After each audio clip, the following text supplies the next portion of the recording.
সারা বাংলাদেশে আমিরে জামাত ডক্টর শফিকুর রহমানের জয় জয়কার শুরু হয়েছে।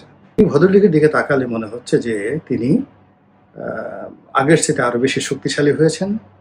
তার চেহারাতে নূরের ঝলক দেখা যাচ্ছে, নূরের জিল্লতি দেখা যাচ্ছে, এবং তিনি কথাবার্তা আচার আচরণে যে বিশ্বাস আস্থা তিনি প্রকাশ করছেন।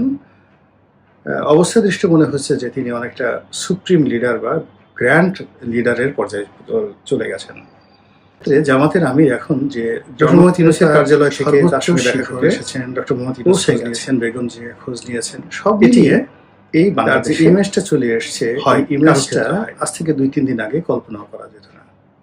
এর কারণ হলো যারা এসেছেন তারা যেভাবে এসেছেন এভাবে কোনো রাজনৈতিক সমাবেশে ইতিপূর্বে কখনো কেউ আসেনি। এরপরে এই কর্মীরা যার যার মতো করে নিজেদের খাবার, সকালের খাবার, দুপুরের খাবার, রাতের খাবার নিজেরা খাবেন এবং নিজেরা আয়োজন করবেন। এর জন্য কোনো সেন্ট্রাল অ্যারেঞ্জমেন্ট তারা রাখেনি। একটা সমাবেশ যেটাকে আপনি ম্যাটিকুলাস বলবেন নাকি ওয়েল অর্গানাইজড বলবেন। ফলে হাম ছিল, নাচ ছিল, অর্থাৎ ইসলামিক গান ছিল, তেলাওয়াতে কোরআন ছিল, তারপরে আজান হয়েছে, জোহরের আজান হয়েছে, আসরের আজান হয়েছে, জামাতে নামাজ হয়েছে, বিরতি হয়েছে। এরপরে আগত মেহমানদেরকে অভ্যর্থনা জানানোর জন্য পানি ছিল, চিকিৎসা দেওয়ার জন্য সেখানে বিভিন্ন মেডিকেল টিম ছিল, অজু করার জন্য বিশাল অজুর আয়োজন ছিল, তারপরে জলবিয়োগ অর্থাৎ প্রাকৃতিক কর্ম করার জন্য, প্রস্রাব করার জন্য সেখানে চমৎকার আয়োজন ছিল। তার চাইতেও অত্যন্ত সুশৃঙ্খল ভাবে এই যে একটা সমাবেশ তারা করলো সোহরাওয়ার্দী উদ্যানের মতো প্রান্তর জুড়ে, এবং সেখানে তাদের উপস্থিতি, বসার ধরন, মেহমানদেরকে নেওয়া, তারপরে শেষে সেখানে বিভিন্ন যে প্রবেশদ্বার, ঢোকার জায়গা, বের হওয়ার জায়গা, ভিআইপি মেহমান, কাকে মঞ্চে উঠাতে হবে, কাকে উঠাতে হবে না, কাকে কিভাবে অভ্যর্থনা করতে হবে, পুরো জিনিসগুলো ছিল একেবারে মোর দ্যান সামরিক। মানে সেনাবাহিনী যদি, বাংলাদেশ সেনাবাহিনী যদি কোনো অনুষ্ঠান আয়োজন করে তার চাইতেও নিয়মতান্ত্রিক, দৃষ্টিনন্দন যাকে বলা হয় মঞ্চ ছিল, সুসংহত, এবং সিকিউরিটির জন্য তারা কোনো বাহিনীর সহযোগিতা দেয়নি।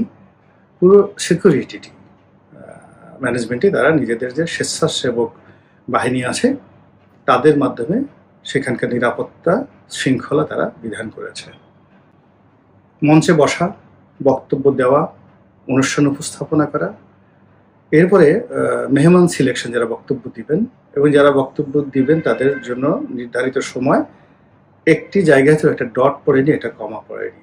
অত্যন্ত সুশৃঙ্খলভাবে একটা অনুষ্ঠান করেছেন, এবং এই পুরো অনুষ্ঠানের জন্য সবাই আমিরে জামাতকে যখন ধন্যবাদ দেওয়ার জন্য হৃদয় মন একেবারে রীতিমতো বিগলিত করে ফেলেছেন যে এইরকম একটা জিনিস।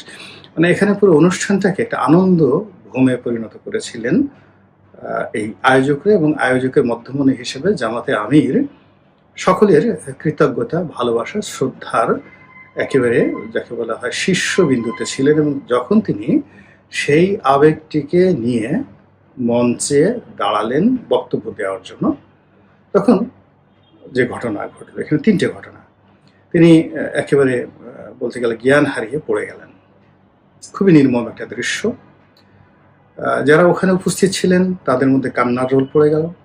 যারা ওই দৃশ্য দূর থেকে দেখেছেন তাদের মধ্যে একটা যাকে বলা হয় একেবারে যারা জামাতকে প্রচণ্ড ঘৃণা করেন, বা ডক্টর শফিককে যারা একেবারে অপছন্দ করেন, তাদের মধ্যেও রীতিমতো একটা যাকে বলে বিদ্যুৎ খেলে গেল। এ কি হলো?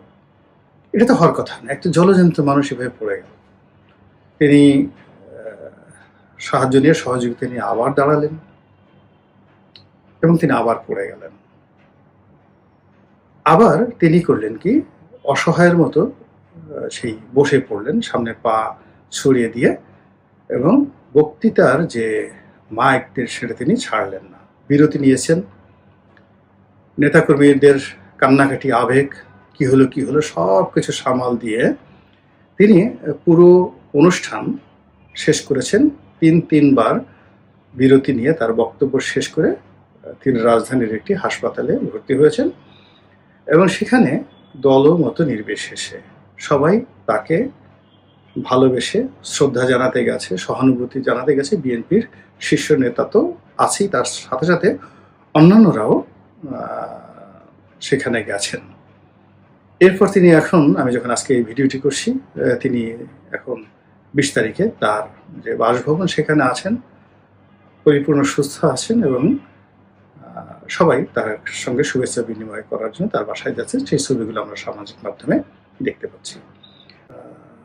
তাকে দেখে মানুষের যে সহানুভূতির ভাব এসেছে, মানুষের যে মৌন সমর্থন এবং শ্রদ্ধা, প্রেম, ভালোবাসার যে আবেগ এবং অনুভূতি তার এই দুর্ঘটনার পরে তার প্রতি আপতিত হয়েছে, এটি তাকে এক অনন্য উচ্চতায় নিয়ে গেছে। যে উচ্চতায় এই মুহূর্তে তো দূরের কথা, আমি বাংলাদেশের জীবিত অবস্থায় কোনো নেতাকে এইভাবে দেখিনি যে মানুষের ক্ষমতায় থেকে মানুষের সহানুভূতি, ভালোবাসা পেয়েছে।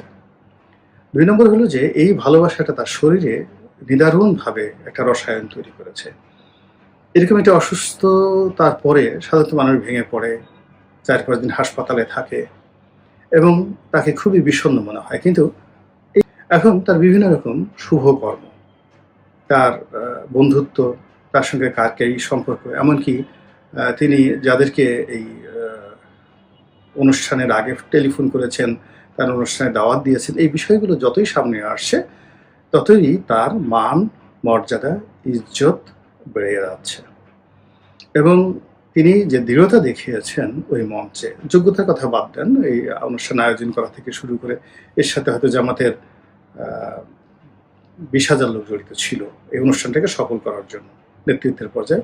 তো কাজেই সেটা বাদ দিয়ে তিনি যখন মাইকটি হাতে নিলেন, তার ভাষা, তার বক্তব্য, তার দৃঢ়তা এবং তার এই যে বারবার উঠে দাঁড়ানো, এটি বিরল এক পরিস্থিতি সৃষ্টি করেছে এবং তার নেতৃত্বটাকে একটা অনন্য উচ্চতায় নিয়ে গেছে। এবং আল্লাহ রাব্বুল আলামিন কখনই কোনো জিনিস ঘটান না কোনো কারণ ছাড়া। এই জমিনে কিচ্ছু ঘটে না কোনো কারণ ছাড়া, গাছের পাতাটিও নড়ে না। যত ঘটনা, যত দুর্ঘটনা, যত সুনামি, যত যা কিছু হয়, প্রত্যেকটার পিছনে একটা খোদাই ইঙ্গিত থাকে, প্রাকৃতিক ইঙ্গিত থাকে। তো এই সময়টিতে আমরা যখন নেতৃত্ব সংকটে ভুগছি, কে আমাদের জাতির নেতা, কে আমাদের জাতির হাল ধরবেন, কে কার প্রতি সমস্ত মানুষের বিশ্বাস এবং আস্থা রয়েছে, কে সম্মানের বিমূর্ত প্রতীক হতে পারেন। তো সেই দিক থেকে আপনি দেখেন যে যারা যারা আছেন, শেখ হাসিনার কথা চিন্তা করেন, খালেদা জিয়ার কথা চিন্তা করেন, তাদের মধ্যে একটা রাজনৈতিক বলয় রয়েছে, বয়স রয়েছে, বৃত্ত রয়েছে। ডক্টর মোহাম্মদ ইউনূস যে সময়টাতে ক্ষমতায় এসেছিলেন, তখন তাকে কেন্দ্র করে একটা আবেগ ছিল, কিন্তু তার কোনো যোগ্যতাই রাজনীতির ময়দানে প্রমাণিত নয়।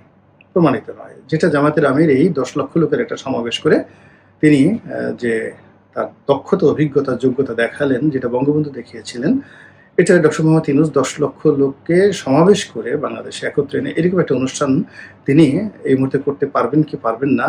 তার চেয়ে বড় কথাটা হলো যে 11 মাসে এখন তাকে নিয়ে যে সকল ট্রল হচ্ছে, গালাগালি হচ্ছে, বদনাম হচ্ছে, এখন আর তার মুখটি প্রিয় মুখ নয়। তাকে দেখলে মানুষ আর এখন আগের মতো দোয়া করে না, তাকে সমর্থন জানাতে চায় না। অন্যদিকে অন্যান্য যারা রাজনৈতিক নেতৃবৃন্দ রয়েছেন, আমি নাম বললাম না, ইতিমধ্যে তারা অনেকেই গালিগালাজ, মন্দ শব্দ থেকে শুরু করে নানা রকম দুর্নাম বদনামের শিকার হয়ে পড়েছেন এবং তারা জাতিকে ইউনাইটেড করার পরিবর্তে বিভক্ত করে ফেলেছেন। তো সেই দিক থেকে এই যে ডক্টর শফিকুর রহমান সাহেবের অল অন এ সাডেন এইভাবে উদ্ভাসিত হওয়া, একটা যাকে বলা হয় পোর্ট্রেট তৈরি করা, এবং 18 কোটি মানুষের মধ্যে প্রায় সবাই তার এই যে অসুস্থতার কারণে মোরলেস আঘাতপ্রাপ্ত হয়েছেন, দোয়া করেছেন এবং তার মঙ্গল কামনা করেছেন। তো কাজেই আগামী রাজনীতিতে তিনি যদি ভালো কিছু করেন, আল্লাহ যদি তার তকদিরে ভালো কিছু রাখে এবং দেশে যদি ধরেন প্রেসিডেন্সিয়াল পদ্ধতিতে অলনে চলে যায়, প্রেসিডেন্সিয়াল ফর্ম অফ গভর্নমেন্ট চলে যায়, এবং সেক্ষেত্রে যদি নায়েবে যে আমিরে জামাত তিনি প্রেসিডেন্ট পদে দাঁড়ান বাংলাদেশে এই মুহূর্তে। আচ্ছা বলেন তো, জামাতের আমির প্রেসিডেন্ট পদে দাঁড়িয়েছেন, ডক্টর ইউনূস দাঁড়িয়েছেন, এবং জনাব তারেক রহমান সাহেব দাঁড়িয়েছেন, বা বেগম জিয়া দাঁড়িয়েছেন, অন্যদিকে শেখ হাসিনা দাঁড়িয়েছেন, বা জয় দাঁড়িয়েছেন, পুতুল দাঁড়িয়েছেন। আপনি দেখেন তো, ভোটে সিল মারতে যাবেন, সিল মারতে গিয়ে এখন এই যে আজকের দিনে জামাতের আমির যে পোর্ট্রেটটা আল্লাহ তৈরি করে দিয়েছেন এই ঘটনার মাধ্যমে, উনি তো একজন ডাক্তার মানুষ, পরিপূর্ণ সুস্থ মানুষ, এরকম কেন তিনি করবেন? ওখানে যে ঘটনাগুলো ঘটেছে, পুরো ঘটনা ধরেন 5 থেকে 10 মিনিটের মধ্যে এই ঘটনাগুলো ঘটেছে, এবং এই একটি ঘটনায় কোনোটার উপর তার কোনো হাত ছিল না, কোনো অভিনয় ছিল না, পুরো ঘটনাটাই প্রাকৃতিক। এবং এরকম একটা ঘটনা ঠিক ঘটেছিল মিশরে গামাল আব্দেল নাসেরের ক্ষেত্রে। অর্থাৎ তিনি এরকম একটা সমাবেশে বক্তব্য দিচ্ছিলেন, অল অন এ সাডেন আততায়ীরা তাকে গুলি করলো, হিউ অ্যান্ড ক্রাই শুরু হলো দৌড়াদৌড়ি। তিনি গুলি অবস্থায় দাঁড়ায় পড়লেন এবং তিনি সবাইকে বললেন যে ভাই, আপনারা কেউ আমাকে ছেড়ে যাবেন না, গুলি আপনাদেরকে করে নাই, আমাকে করেছে। দেখেন, আমি গুলি নিয়ে আপনাদের সামনে দাঁড়িয়ে আছি, আমার একটু রক্তক্ষরণ হচ্ছে, কিন্তু গুলি ওইভাবে লাগে নাই, আপনারা ফিরে দাঁড়ান। হাজার হাজার মানুষ ফিরে দাঁড়ালো এবং পুরো অনুষ্ঠান তখন সারা দুনিয়ার রেডিওতে সরাসরি সম্প্রচার করা হচ্ছিল। ফলে ওই যে গামাল আব্দেল নাসের একটি ঘটনার মাধ্যমে তিনি আরব বিশ্বের অবিসংবাদিত যে নেতাতে পরিণত হলেন। আরব জমিনে কোনো রাজনৈতিক নেতা আজ পর্যন্ত টিল নাও এভাবে এত জনপ্রিয় হয়নি। অতীতে আমরা সম্রাট সারগনের নাম শুনেছি, দারায়ুসের নাম শুনেছি, তারপরে জার্কশেসের নাম শুনেছি, সাইরাসের নাম শুনেছি, তারা জনপ্রিয়। কিন্তু এই যে পুরো আরব ভূমিতে, আরব পেনিনসুলারে এখন পর্যন্ত টিল নাও নাসেরের যে জনপ্রিয়তা, ওটা কিন্তু ওই একটা ঘটনা যেটা উইদিন 2-3 মিনিটের মধ্যে আল্লাহ ঘটিয়ে দিয়েছিলেন, জনপ্রিয় হয়ে গেল। মহাত্মা গান্ধীর একই অবস্থা, তাকে নিয়ে যথেষ্ট বিতর্ক হচ্ছিল। তাকে যদি গুলি করা না হতো, তিনি যদি না মরতেন, তাহলে মহাত্মা গান্ধীর নামটি মহাত্মা আর থাকতো না, তিনি বিচারের মুখোমুখি হতেন। এরকম অনেক ঘটনা ঘটে গিয়েছিল, কিন্তু এক ঘটনায় he became the father of the nation, ভারতের বাপু হয়ে গেলেন। এখন এই যে জামাতের আমিরের যে অসুস্থতা, সেই অসুস্থতা থেকে তিনি যদি পরিপূর্ণভাবে ফিরে আসেন, আগামীতে রাজনৈতিক কোনো পট পরিবর্তন হয় এবং কোনো সুযোগ তৈরি হয় জামাতকে কেন্দ্র করে, সেক্ষেত্রে এই যে দুর্ঘটনা, এই যে অসুস্থতা এবং অসুস্থতাকে রুখে দাঁড়ানো এবং অসুস্থতার বিরুদ্ধে তিনি আল্লাহর প্রতি ইয়াকিন রেখেছেন এবং বলেছেন যে আমার কিছু হবে না, আমার যতটুকু হায়াত আছে শেষ মুহূর্ত পর্যন্ত আল্লাহ না চাইলে আমার কিছুই হবে না। ফলে যতক্ষণ আমার হায়াত আছে আমি কাজ করে যাব, মৃত্যুর ভয়ে আমি এখান থেকে যাব না, বক্তব্য না দিয়ে যাব না। এই দৃঢ়তা, মানে ইমানের কথা সবাই মুখে মুখে বলেন, ইমান অনেক আছে, কিন্তু দেখা গেল একটা যোগ দেখে ওরে বাবারে আমার ইমান এখন আর নাই। বড় বড় ইমানদার ব্যক্তি কিন্তু তেলাপোকাকে ভয় পায়, টিকটিকিকে ভয় পায়, তেলাপোকা দেখার সঙ্গে সঙ্গে তার ইমান চলে যায়। তো সেই দিক থেকে এই যে 3বার 2বার পড়ে গেলেন, তারপরে বসে বসে তিনি যে বক্তব্য দিলেন, বিধ্বস্ত, মাথায় টুপি ছিল না, বিধ্বস্ত অবস্থায় তিনি দিলেন, কিন্তু তার কণ্ঠ ছিল দৃঢ়, রিজু। তো এই যে দৃঢ়তা তিনি দেখালেন, এটা এই রাজনীতিতে আগামীতে কি ফল বয়ে নিয়ে আসে সেটাই দেখার বিষয়। আল্লাহ আমাদের সবাইকে হেদায়েত দান করুন এবং হেফাজত করুন। আসসালামু আলাইকুম ওয়া রাহমাতুল্লাহি ওয়া বারাকাতুহু।